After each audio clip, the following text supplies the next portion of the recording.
మాఘపురాణము 4వ అధ్యాయము. ఉత్సురుని వృత్తాంతము. పులిముఖము గల గంధర్వుని వృత్తాంతమును దిలీపునకు వివరించిన తరువాత మాఘమాస మహత్యము గురించి వశిష్ఠుడు తిరిగి ఇట్లు చెప్పుచుండెను. పూర్వకాలమున ఉత్సురుడను పేరు గల విప్రుడొకడుండెను. అతడు కర్దమముని యొక్క కుమార్తెను వివాహమాడెను. కొంతకాలమున ఆ దంపతులకు ఒక కుమారుడు జన్మించెను. కుమారునికి 5వ ఏడు రాగానే ఉపనయనము చేసెను.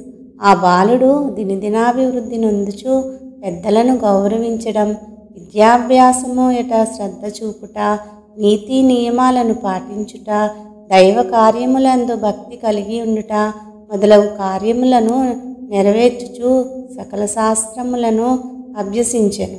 ఈ విధంగా కొంతకాలము గడిచెను. ఆ బ్రాహ్మణ బాలునకు యుక్త వయసు వచ్చెను. అతనికి దేశాటనకు పోవలేనని కోరిక కలిగి తీర్థయాత్రలకు బయలుదేరెను. అనేక పుణ్యక్షేత్రములను దర్శించుచు సిద్ధులను సేవించుచు మాఘమాసము వచ్చినప్పటికీ కావేరీ నదీ తీరమునకు చేరుకున్నాడు. నా పుణ్యఫలం కొలది ఈ మాఘమాసంలో నాకు కావేరీ స్నానయోగం లభించినది.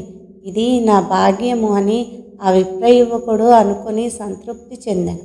మాఘమాసమంతయు ఇచ్చటనే ఉండి అధిక ఫలమును సంపాదించదను అని మనమున నిశ్చయించుకుని ఒక ఆశ్రమాన్ని నిర్మించుకుని నిత్యము ఆ నదిలో స్నానము చేయుచు భక్తితో భగవంతుని సేవిస్తూనే అచటనే కాలము గడుపుచుండెను.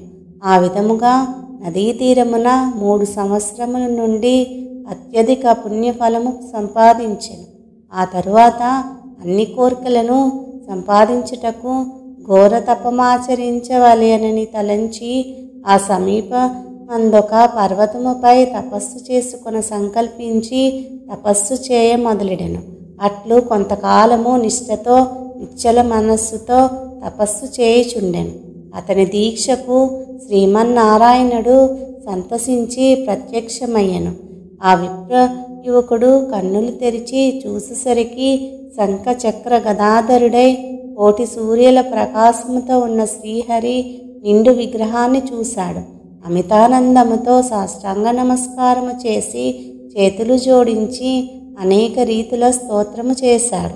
ఈ విధముగా స్తుతించిన బ్రాహ్మణ యువకుని భక్తిభావమునకు శ్రీహరి సంతసమంది అతనిని ఆశీర్వదించి ఇట్లు పలికెను. ఓ విప్రకుమార, నీవు భక్తి ప్రభావముచే నన్ను ప్రసన్నుని చేసుకుంటివి. అది ఎటులనగా నీవు విడవకుండా అనేక పర్యాయములు మాఘమాసములో నదీ స్నానము చేసి తపస్సాలు కూడా పొందని మాఘమాస పుణ్యఫలమును సంపాదించితివి. అందుచేతనే నీపై నాకు గాఢానురాగము కలిగినది. కాన నీకేమి కావలియనో కోరుకొనుము, నీ అభీష్టము నెరవేర్చెదను అని శ్రీమన్నారాయణుడు పలికెను.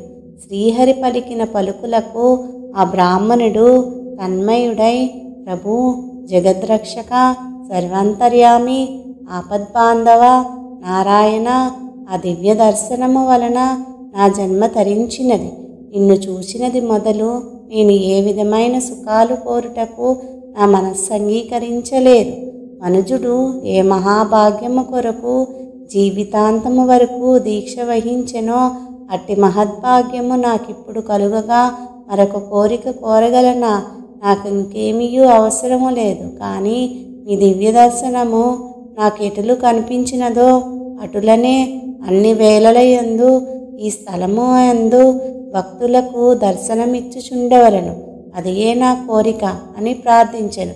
శ్రీహరి ఆ విప్రకుమారుని కోరికను మన్నించి నీ అభీష్టము నెరవేర్చదుగాక అని పలికి నాటి నుండి అచటనే ఉండిపోయెను. కొంతకాలమునకు తల్లిదండ్రులను చూచుటకై తన గ్రామమునకు వెళ్ళెను. చాలా దినములకు కుమారుడు వచ్చెనని వృద్ధులై ఉన్న తల్లిదండ్రులు మిక్కిలి సంతోషించి కుశలప్రశ్నలు అడిగిరి.